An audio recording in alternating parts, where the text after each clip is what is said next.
આપકી અદાલતમાં star cricketer Mohammad શમી પર આરોપ છે કે એમણે જીવનને યોગ્ય રીતે હેન્ડલ નથી કર્યું.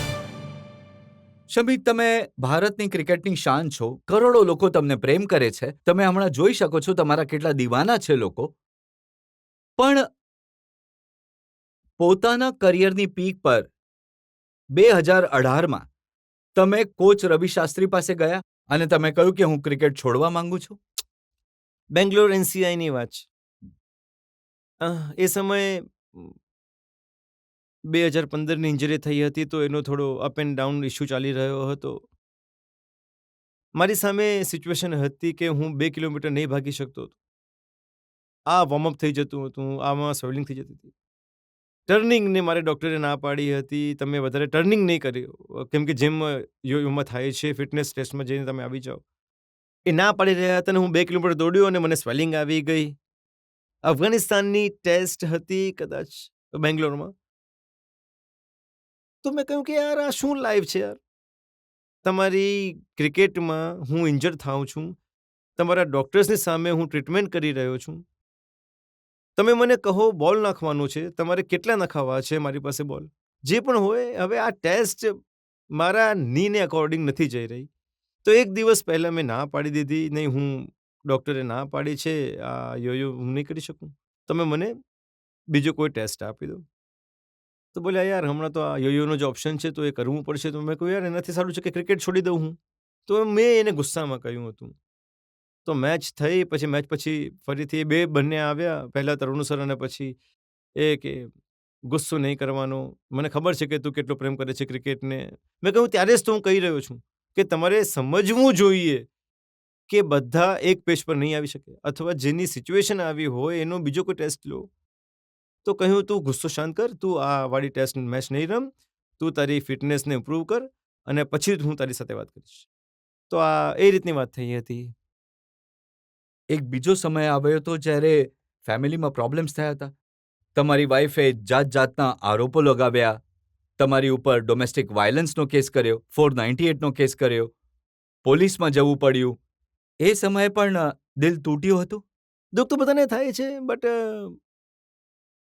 લાઈફનો હિસ્સો છે. કંઈક ને કંઈક શીખવીને જાય છે, કંઈક ને કંઈક. એટલે કે લાઈફમાં એવી વસ્તુઓ થાય છે કે હા, માણસને વિચારવા માટે હોવું જોઈએ કે એની પાસે કે હા સાહેબ મેં કઈ ભૂલ કરી છે લાઈફમાં. હું માનું છું કે કદાચ મારી લાઈફની સૌથી મોટી ભૂલ એ જ છે કે, અને નથી કરતો કોઈને બ્લેમ, કદાચ નસીબ હશે મારા. પણ આજે જ્યારે તમે રમો છો તો એના પર પણ ફોકસ જોઈએ, મેન્ટલ સ્ટ્રેન્થ જોઈએ. તો કઈ રીતે કર્યું બંને વસ્તુને બેલેન્સ? સર ઘણું ડિફિકલ્ટ છે, ઘણી જ એટલે કે પિંચ કરવાવાળી વસ્તુ છે અને ડિસ્ટર્બ કરવાવાળી વસ્તુ છે. અને જ્યારે તમે આટલું કોમ્પિટિટિવ ગેમ રમી રહ્યા છો તો ઘણું મુશ્કેલ થાય છે કે તમારે બંને તરફ સ્વિચ કરીને જોવાનું હોય છે. ક્યાં અહીંયા શું ચાલી રહ્યું છે, ત્યાં શું ચાલી રહ્યું છે, ઉપરથી મેન્ટલી પ્રેશર તમને ગેમનું પણ હોય છે. શમી, મને યાદ છે એ સમયે તમે આ ફેમિલી ડિસ્પ્યુટનો રસ્તો વાતચીત કરીને કાઢવા ઈચ્છતા હતા. ઘણી કોશિશ કરી હતી તમે? સર ટ્રાય કરી હતી, કારણ કે કોઈ નથી ઈચ્છતું ઘરમાં ક્લેશ થાય, કોઈ નથી ઈચ્છતું કે ઘરમાં પ્રોબ્લેમ્સ થાય. સ્પેશિયલી જ્યારે તમે કન્ટ્રીને માટે સર્વિસ કરી રહ્યા છો તો અનવોન્ટેડ સ્ટ્રેસ નહીં લેવો જોઈએ. તો કોશિશ જરૂર કરી હતી. હવે સામેવાળા ઉપર છે કે શું ઈચ્છે છે, શું નથી ઈચ્છતા. નથી કરવું તો ઠીક છે, પેશન્સ રાખવું પડશે મારે. કારણ કે આજકાલ તો સોશિયલ મીડિયાનો જમાનો છે, તો પબ્લિક ડોમેનમાં બધી વસ્તુઓ આવી જાય છે. કોઈ કંઈ પણ કહી શકે છે અને ઘણી ખરાબ વાતો કહેવામાં આવી. સર ખરાબ વસ્તુઓ તો બોલવામાં આવે છે, પણ આજકાલ તો એ વસ્તુઓ બની જાય છે જે નથી હોતી. એનાથી સૌથી મોટો ડર રહે છે કે જે વસ્તુ નથી એ પણ આવી જાય છે. કાલે તો હું એક ફોટો જોઈ રહ્યો હતો, મને પોતાને નથી ખબર કે હું ક્યારે ગયો હતો.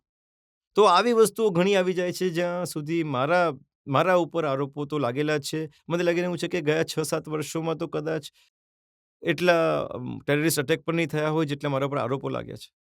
તો કંઈ નહીં કરી શકીએ સર. પણ સારી વાત એ છે કે જે લોકો તમને જાણે છે, ઓળખે છે, તમારી સાથે રમે છે, કપિલ દેવ, મહેન્દ્રસિંહ ધોની, વિરાટ કોહલી, બધાએ પબ્લિકલી કહ્યું કે શમીના વિશે આવી કોઈ વાત ડોમેસ્ટિક વાયલન્સની, કોઈ જુલમની એ સાચી ન હોઈ શકે. સર મારા ઘરમાં સ્પેશિયલી છોકરીઓને મને લાગે છે કે છોકરાઓ કરતાં વધારે જશ્ન મનાવવામાં આવે જ્યારે કોઈ છોકરી જન્મે છે ઘરમાં અમારા. તો મને નથી લાગતું કે અમે છોકરા પણ બોર્ન થયા અમારી ફેમિલીમાં, પણ છોકરીઓ જ્યારે જન્મે છે તો અમારે ત્યાં અલગ જ એક પ્રકારની ઉજવણી થાય છે. તો અમારા ઘરમાં એવું ક્યારેય નથી થયું કે હા અમે કોઈની સાથે અત્યાચાર થાય. આજ સુધી મને નથી લાગી રહ્યું કે મેં ક્યારે પપ્પાને, દાદાને કે કોઈને પણ ખીજવાતા જોયા હોય, કોઈને પણ ઘરમાં કે ક્લેશ થતા જોયો હોય. અમારા ઘરમાં નથી થતું. બટ ઠીક છે, આ વસ્તુ નસીબ માની લો. જે થવાનું છે એ થઈ જાય. ઠીક છે, હવે માનીને ચાલી રહ્યા છે અને એ જ વસ્તુ. પણ એટલે જ ઘણા દુઃખી હતા, એટલે જ તમે આત્મહત્યા કરવાનું વિચાર્યું? ઘણો ડિફિકલ્ટ ટાઈમ હતો એ સર યાર, કારણ કે ક્યારેક રિસ્પોન્સિબિલિટી તો આવી જ નહીં હતી.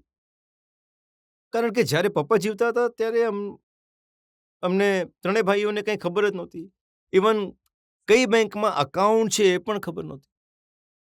તો અચાનકથી આ બધું થઈ જવું અને આ બધી વસ્તુઓ થવી ઘણું જ ડિફિકલ્ટ હતું. સમજ નહોતી પડી રહી કે એવો વિલન બની ગયો કે સમજમાં નહીં પડી કે શું થઈ ગયું. મેં કહ્યું ઠીક છે, કદાચ કંઈક થાય, પણ મહેરબાની છે ઉપરવાળાની. એ લોકો સાથે હતા, પરિવારે સાથ આપ્યો, મિત્રોએ સાથ આપ્યો. આજે તો એ બલા ટળી ગઈ છે. વિચાર્યું જરૂર, થયું નહીં એ સારું થયું. નહીં તો આ બધું વર્લ્ડ કપ મિસ થઈ જાત મારાથી.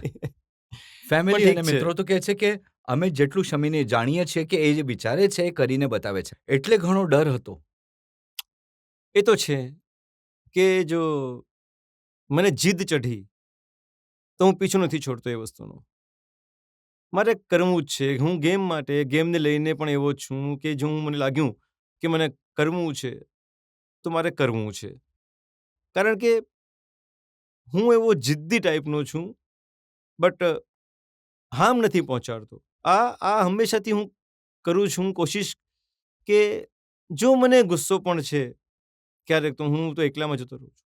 ફેમિલી પણ નથી આવતી ઉપર. મારું હંમેશાથી હું જ્યાં પણ રહું છું, મારો રૂમ હંમેશા ઉપર રહે છે કે જેમાં માણસે ફ્લોરની ઉપર જવું પડે.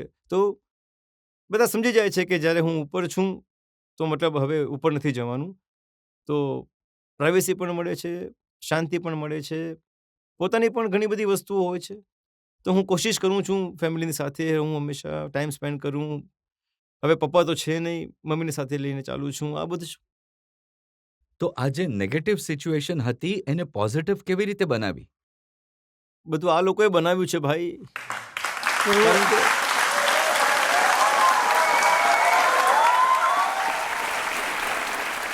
કારણ કે જ્યારે એ થોટ આવ્યો હતો મારા મગજમાં કે આ ટાઈમ છે લાઈફના એન્ડનો,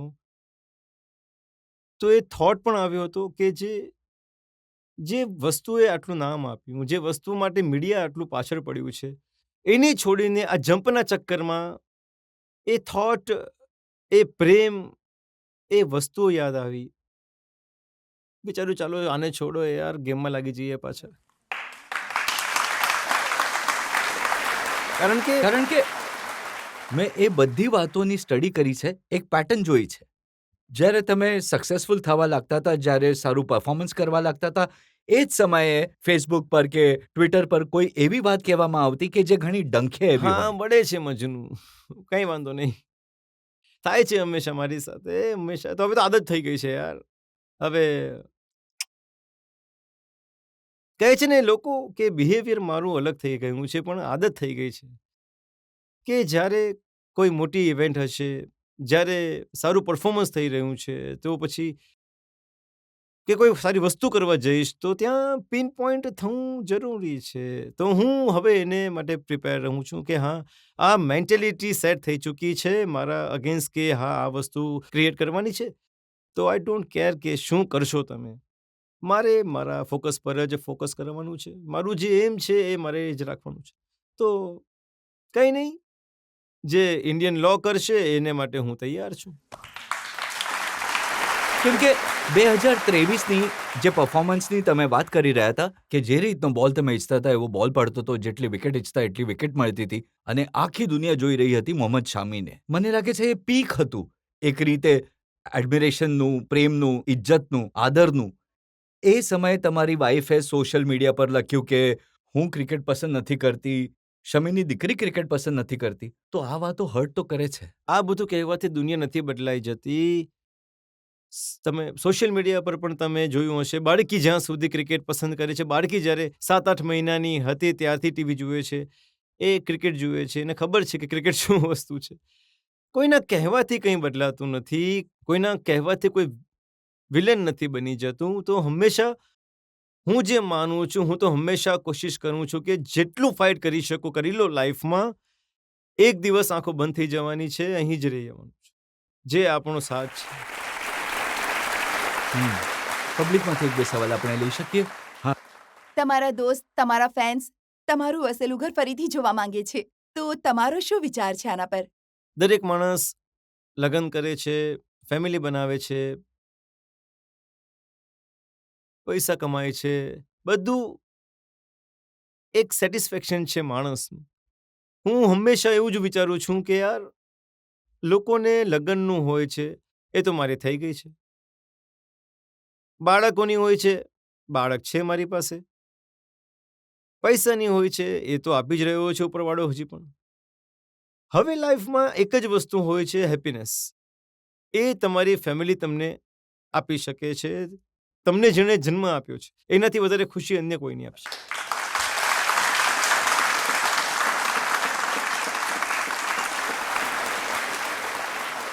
શમી, પર્સનલ લાઈફના આખા મામલાને જેટલી ડિગ્નિટીથી તમે હેન્ડલ કર્યું છે અને જે રીતે તમારા ક્રિકેટર મિત્રો છે એ તમારી સાથે ઊભા રહ્યા, એ ખરેખર વખાણવા લાયક છે. અને હું પ્રશંસા કરીશ કે તમે આ આખા મામલાને ઘણી જ શાલીનતા સાથે હેન્ડલ કર્યું છે. એક બે સવાલો હજી લઈ શકીએ? સોશિયલ મીડિયા પર તમારા વિશે ઘણા બધા મીમ બને છે, ખાસ કરીને વર્લ્ડ કપ પછી. મીમ્સની જ્યાં સુધી વાત છે, હું એક જ બાબતે મીમ્સને એન્જોય કરું છું. અને એ રીતે એન્જોય કરું છું કે અમુક લોકોને બળતરા તો જરૂર થાય છે, પણ કોઈને જરૂર મારા કારણે હસવાની તક મળે છે તો હસી લો. હું એ રીતે પણ એન્જોય કરું છું. મારા કારણે હસ્યા એ લોકો. જો તમને તક મળે છે કોઈ અન્ય દેશમાં રમવાની, તો તમે કયા દેશ માટે રમશો? હું પાગલ છું એમ કે ને?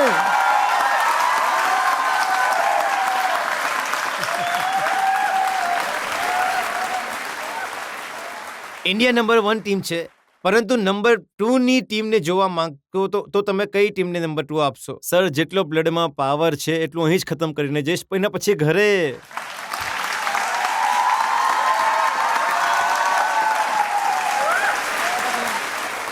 છોડવાનો, રિટાયરમેન્ટનો પ્લાન તમે ડિસ્કસ કર્યો છે કોઈની સાથે? કેમ કરવાનું, બધું સારું તો ચાલી રહ્યું છે.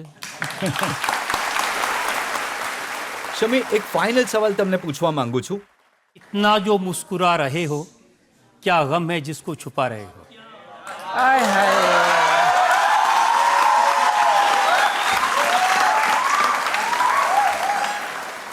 એ ગમ કદાચ તમને પણ પસંદ આવશે. એકવાર વર્લ્ડ કપ જીતવો છે, બસ યાર, એ થઈ જાય.